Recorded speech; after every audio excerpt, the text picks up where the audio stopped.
kidding me? What the f is wrong with you? You idiot! This is the last part of my series for working with hell. And I say that because everything after this,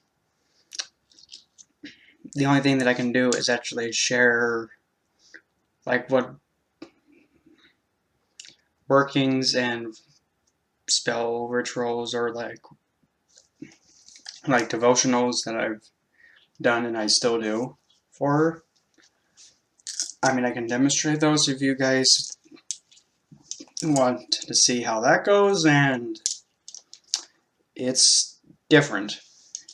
But other than that, the only thing left that I can share is my personal, what she's done for me, and how she's been since 2017 of January. Yeah, about 2 years, and it's been a long 2 years, and a lot has happened, but she's always there. And also other other miscellaneous stuff that comes off the top of my head that she's referenced in, or she actually plays a part in, like in the video game, or like just some strange coincidences that she's alluded in and whatnot that I know of. But I guess we'll get with the personal stuff first. Back in January of 2017, specifically January 31st, it's really dark. And again, this is probably not going to be a lot for anybody. This isn't going to be meant for everybody. In fact, a lot of people are going to probably be like really disturbed by it. But I'm one of those people that's like, it is what it was. And yep, that happened. I can't do anything about it. It is what it is. Oh, well, my hair is making me just want to get a pair of scissors and cut it off. But January 31st, 2017. I just got back home from work. I wasn't living here. I was living, funny enough, in my own apartment. And I just got back from working the night shift. And I always work the night shift. And I was all, I just want to go to sleep. And mind you, I was still, in fact, in a way still am, really close with somebody very dear to me that I've known for 9 years. And point blank, I admit that I'm overprotective of him. And he has a big place in my heart, and he still does. And I don't know what else to say, but yeah, if something were to happen to him, I'd probably flip tables on everybody. But anyway, that's not the point of this. But January 31st, got home from work early in the morning, about ready to go lay down, sent a very loving text that I was going to sleep, and then shortly thereafter, about 5 to 10 minutes later, I get a text from a random number. A number that I didn't know and was out of the area code, but when I looked it up, it was in Illinois. And now, mind you, keep this in mind, this is not in any way to down what happened or to bring shame to the person who had this happen with. And if you're thinking that's the intent, you don't even need to be on this channel, because that's not the point. My point is not to, be all like, oh, woe is me, can't believe this person did this to me. No, that's not the point. The point is something much bigger. So keep that in mind, and this is serious. Because at the time, I thought it really happened. So I get a text from a random number, from an Illinois number. Long and behold, it says, I'm sorry to tell you this, but, withholding the name, was found in an alleyway with mixed drugs around him and syringes. Non-responsive, and he passed. And I'm sorry.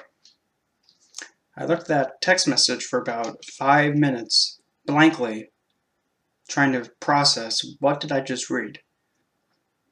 And then after when it hit, like my whole chest right here literally felt like it just went,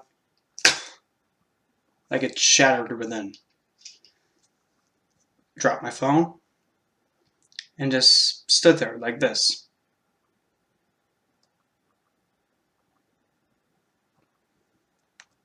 Didn't know how to react because at the time I'm thinking, no,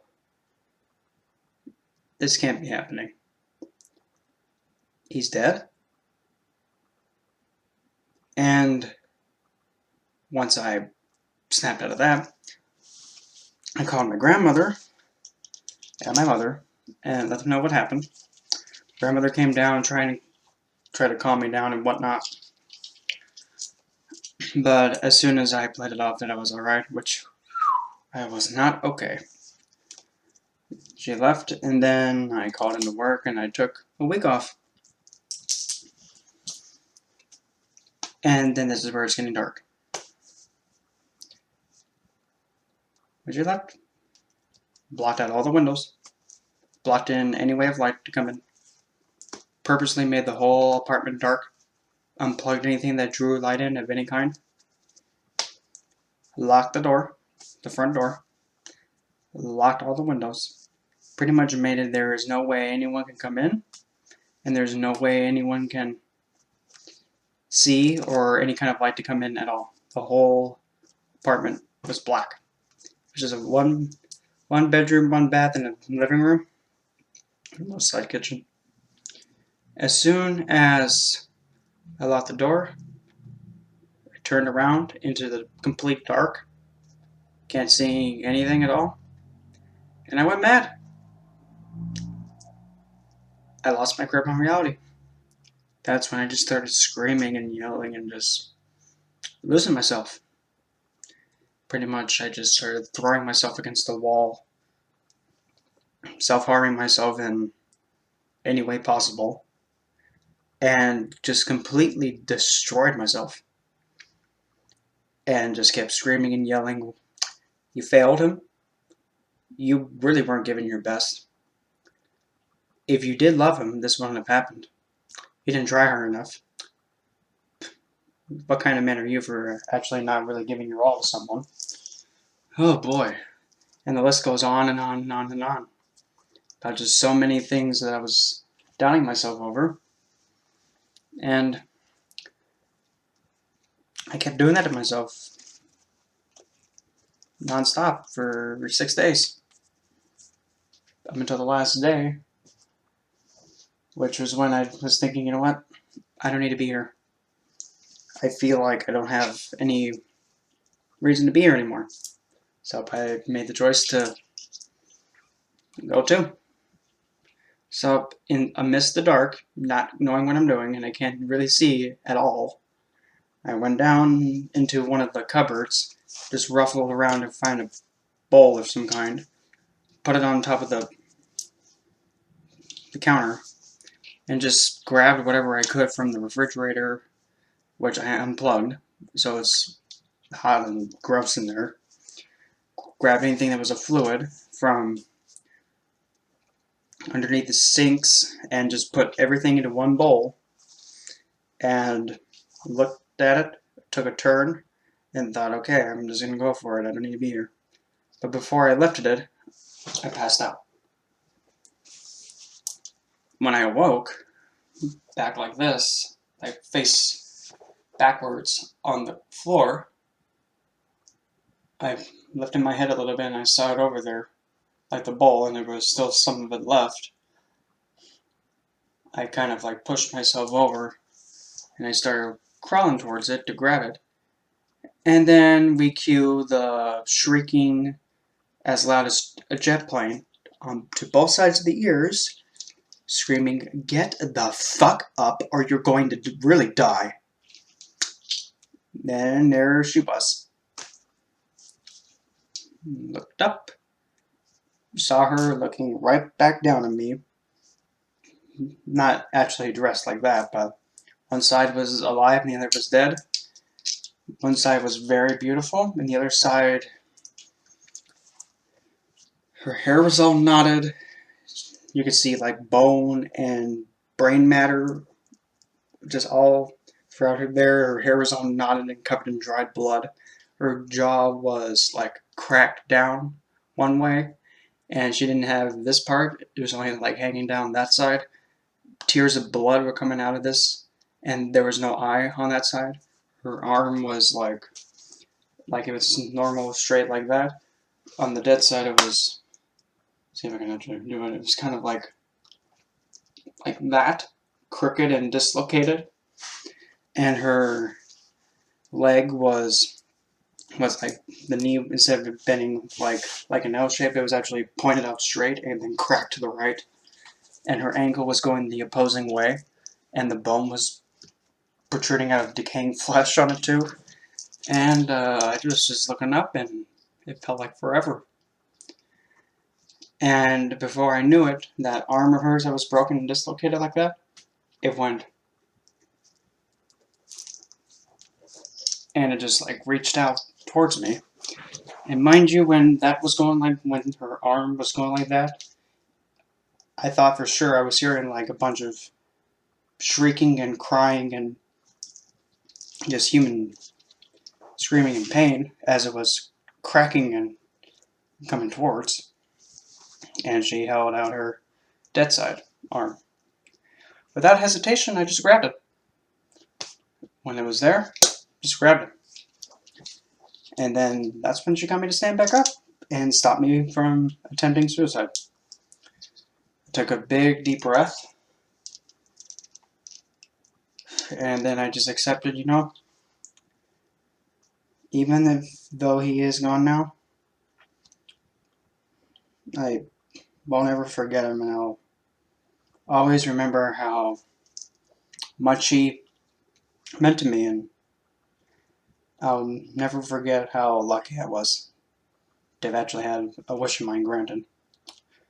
And then I crap you not, and I am not pulling anything here. About an hour or so later, after I'm trying to clean up the hot mess I made of what I went through, I get a Snapchat message from him. And I'm looking at my phone like, no, what? And it was a video message.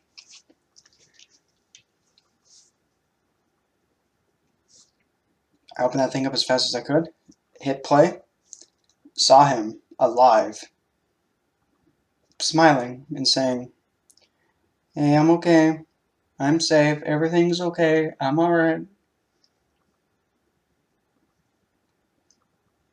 You don't have to worry about me. I'm alive and I'm okay." And as soon as I watched that twice, because I replayed it, literally, I had never pretty much felt like, whoa, that is unreal.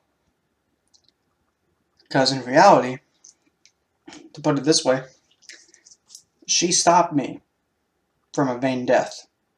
And she stopped me from ending my life and then hitting him with the reality of like, because of a false suicide attempt that you said that happened to you, and the reasons why he did it, that's nothing that I'm going to get into, because he was in a very dark place at the time. And if there's any thought that, oh, he was just doing it for attention, no. No. I've known him for 9 years, about to be going on 10. I've seen him go from his best to worst. It wasn't for attention.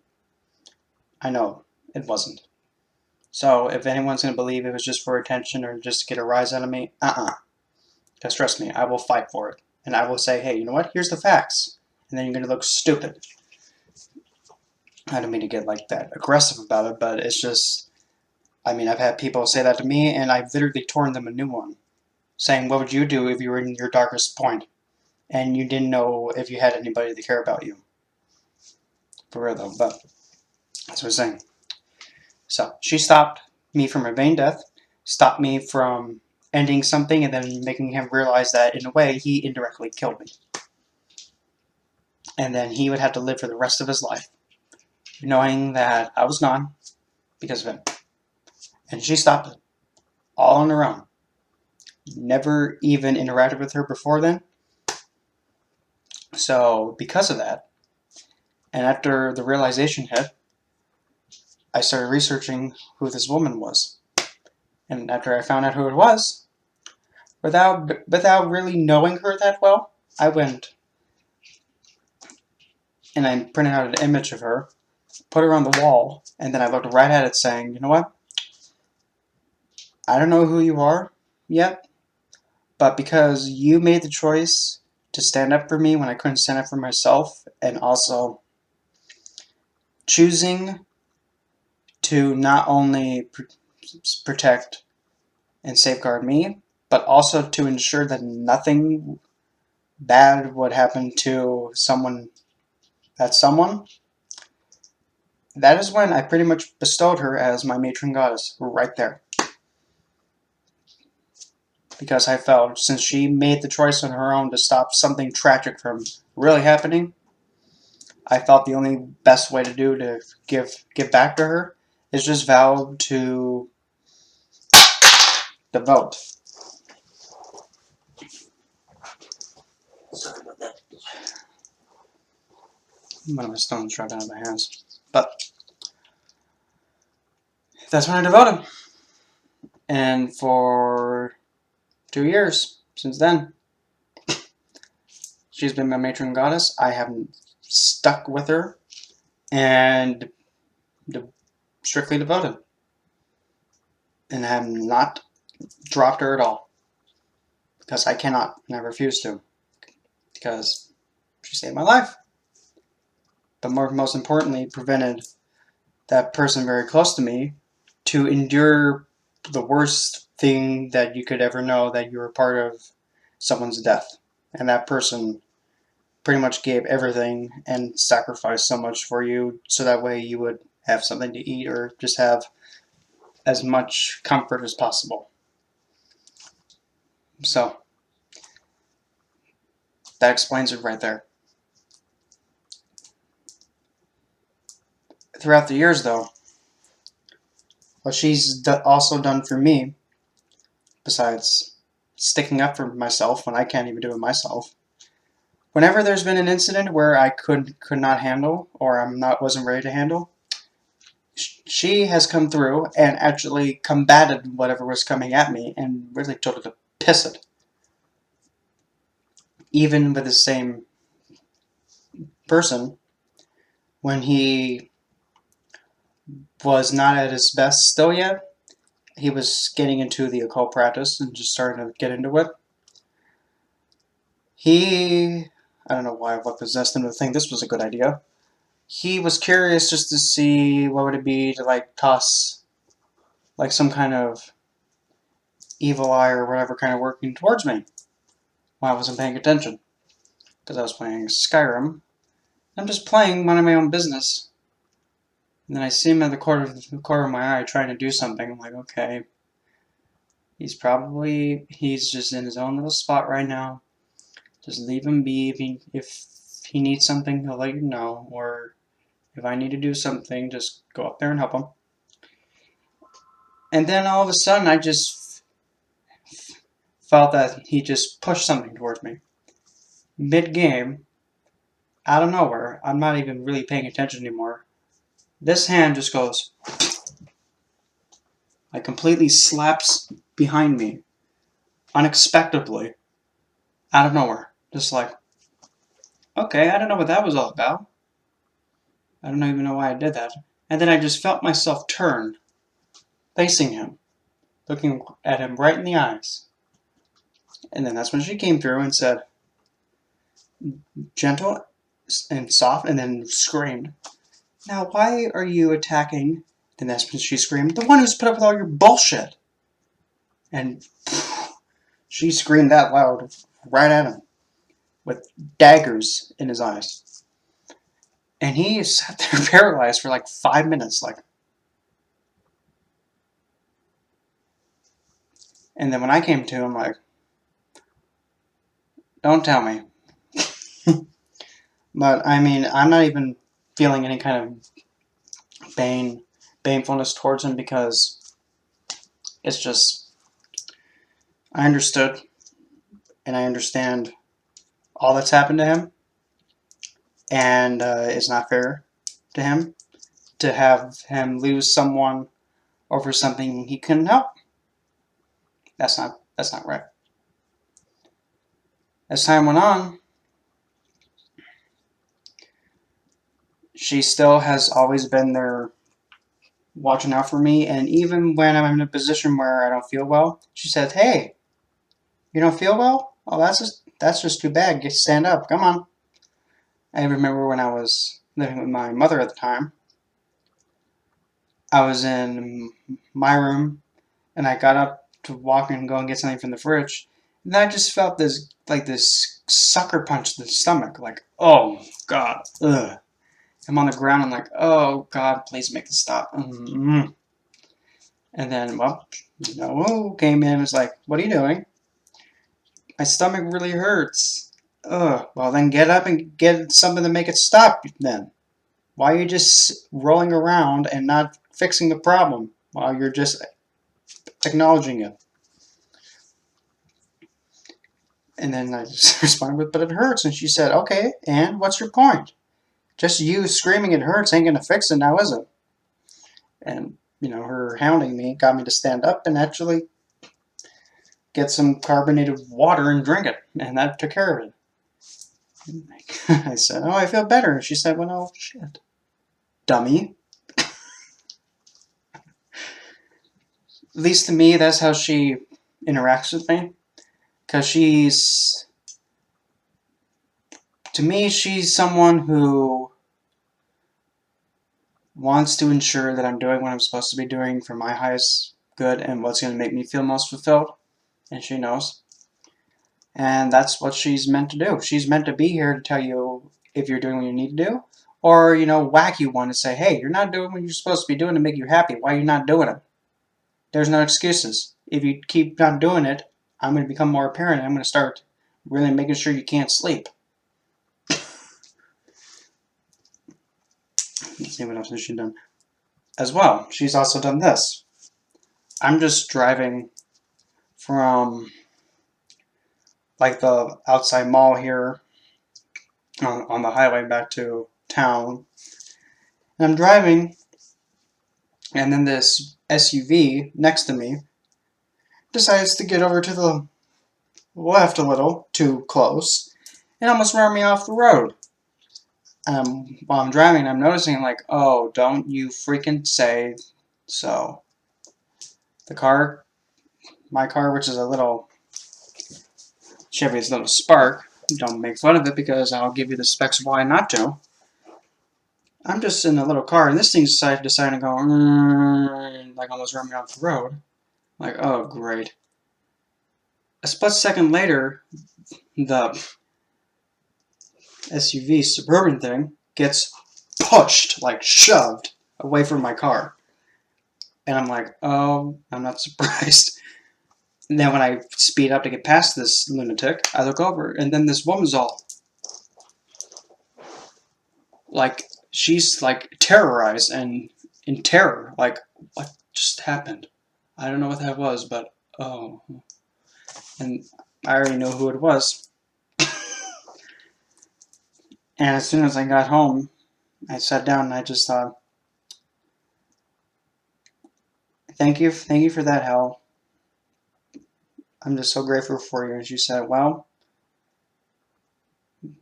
there's no point of you trying to get killed because of somebody being stupid now, is there? She's just she's just been always someone who's stuck up for me. And even though that she's kind of like too much to the point about saying, yeah, that's cute. Have you been doing what you're doing?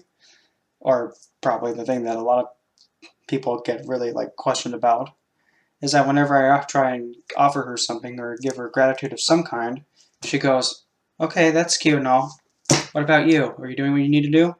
Yeah, thank you for the dead flowers. What about you? Stop giving me this crap. Are you doing what you need to do? Quit it.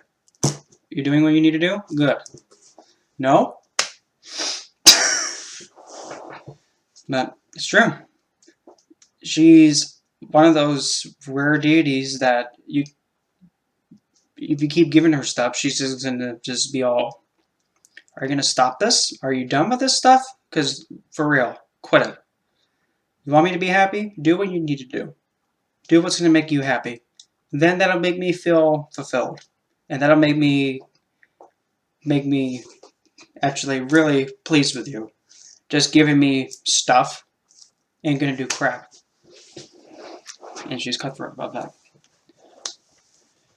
Other than that, she's also helped me understand how to be completely with somebody and be non-judgmental towards anybody and see them as a person. But here's the thing though. Just because I'm capable of doing it doesn't mean I'm going to be doing it all the time. Just like with her. Just because she made a vow to caretake anyone and everyone that came towards her, that doesn't mean she doesn't like them. But she made the vow to still put up with it and do what she said she would do. I'm the exact same way. Example being, let's say for an example, a really good friend of mine has something they've been needing to say for the longest time, and it's something very dark and kept secret, and they feel right telling someone. They tell me, and I just listen completely, and then when they're finished, because she said, if somebody is venting to you, telling you their darkest stuff, and stuff that they've been hiding for years, you keep your mouth shut and you do not speak until they stop talking. I don't care what it is and how long they speak. They could be a filibuster for all I care. You do not speak until they're done. And after they're all finished, I just tell them, well, I'm still here, and it is what it is. Everybody makes whoopsies.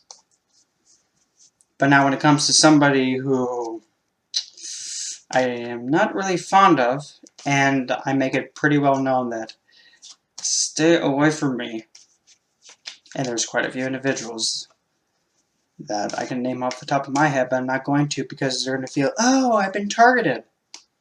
No, you're the dimwit who decided to think, oh, I'm going to just mess with this person and not heed the warning to go away. Okay. With people like that, it's just, I'm sorry, I just can't. It's just, stay away. Don't come near me. Don't speak to me. You don't even exist to me.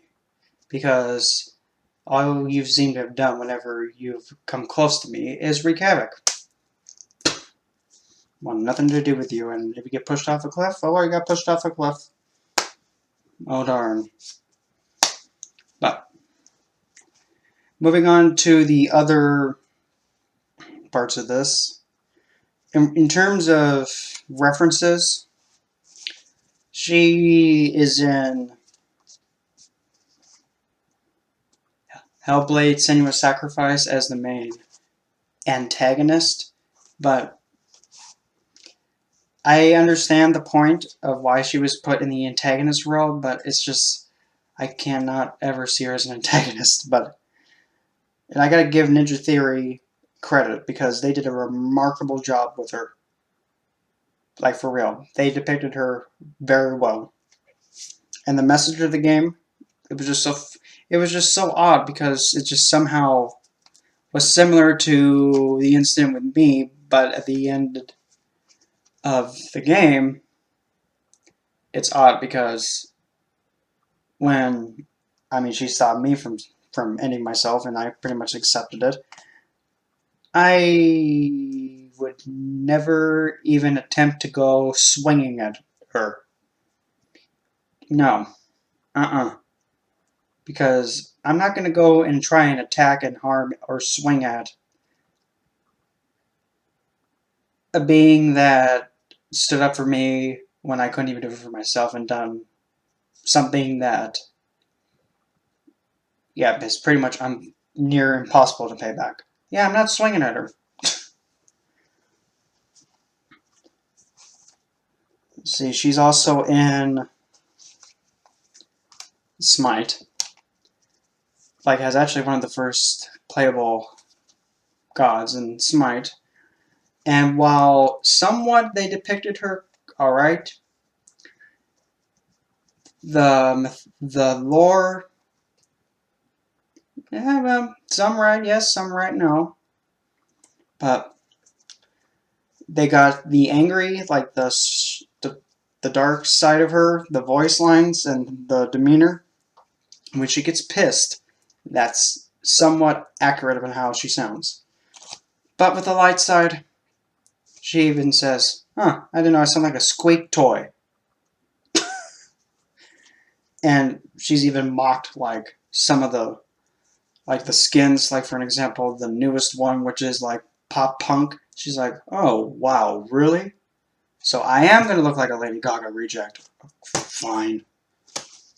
And then she also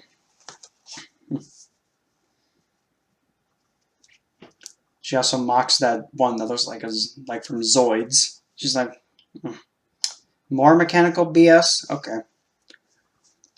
And even the the expelled skin, she thinks, "You think I belong in hentai, kid?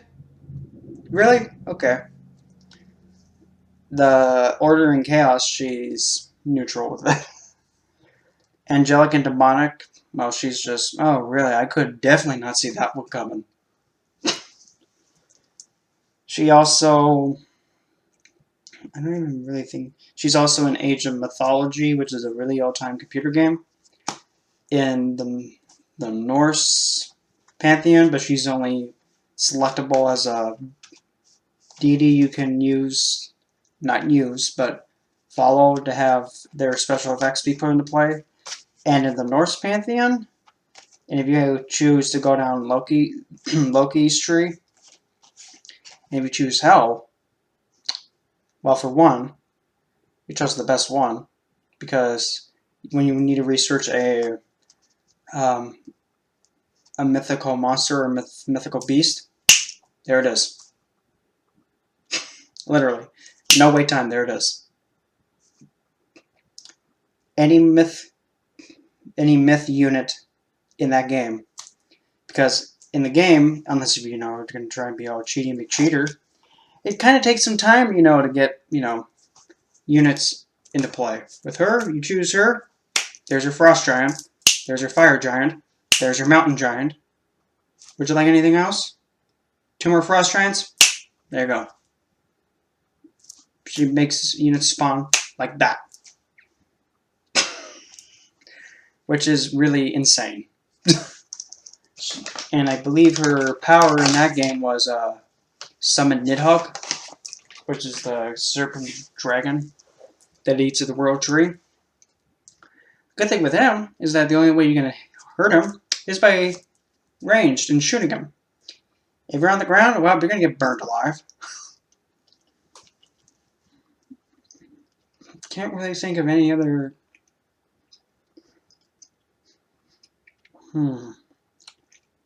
Oh.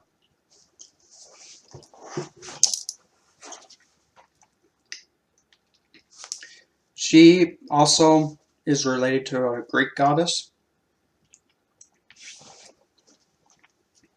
that is believed to have her name be lost, and it's not really well known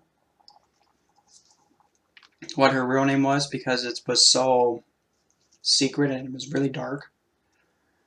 But the name, what's believed to be, was Melone, the goddess of passed on and ghosts and spirits, but also about night terrors, nightmares.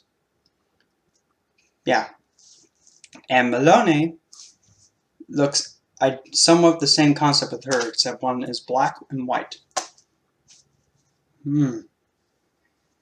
Something's familiar with that. And a little tidbit.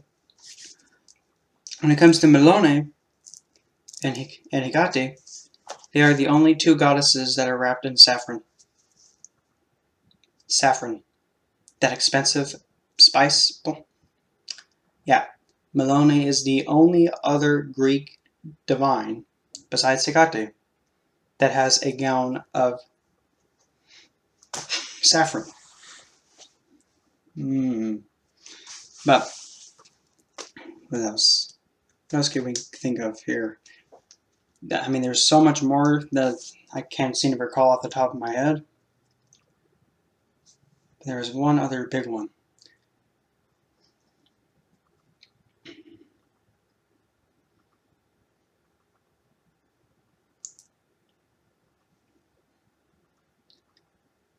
I can't really seem to think of anything else, but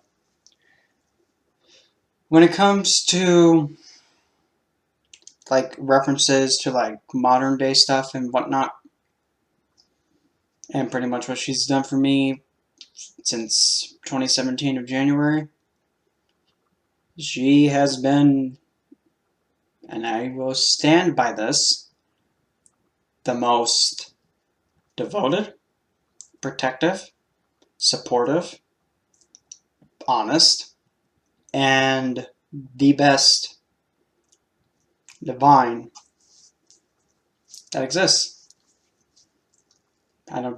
I prefer not to say that, but because for all she's done, just for me, I can't lie. I'm just saying for what she's done. And truth be told, when it comes to divines, out of all of them, and I'll gladly say this, if Ragnarok was to happen, I'd be stuck next to her. And yeah, Suitor decides to light everything on fire. I don't know how in the heck I would be able to do it, but I'm just telling you, I'm gonna be trying to bear hug her and just, nope, you're not gonna be lit on fire, but we can't delay what's inevitable if that's the case. But just that little act of, I'm not gonna let anything happen while I'm aware happen to someone who did so much for me. And that should actually be the key thing, the number one thing when you're working with deity. That point of that you're so close and so strongly connected to a deity that you're willing to throw yourself away and put yourself at risk to safeguard them. And that's really how, when you really connect to a divine. You're like, no, you're not harming her in any way, and especially with her. She is a goddess who gets a very bad rap, misunderstood, and people judge her because of how she is. And that is just not right. If they actually understood who she was and what she represents and what she advocates, they think, whoa, whoops. Yeah, whoops is right. But that's pretty much all I got for this, and it was a long video, I know, but if anyone actually wants me to actually demonstrate one of the personal things that I do, I mean, I'll be more than happy to share it. It's just that it be noted that it may be a bit unnerving because it's dark, but it's just the truth. So I hope that you found this series with working with my matron goddess Hel very beneficial and useful. I'll be getting back to work on working with Nyx and then the next goddesses that I have in line, which are Hera, Hecate, and then after that we're going to be scooching over to Aphrodite, and then after that we're going to be going over to the next pantheon. So talk to you then.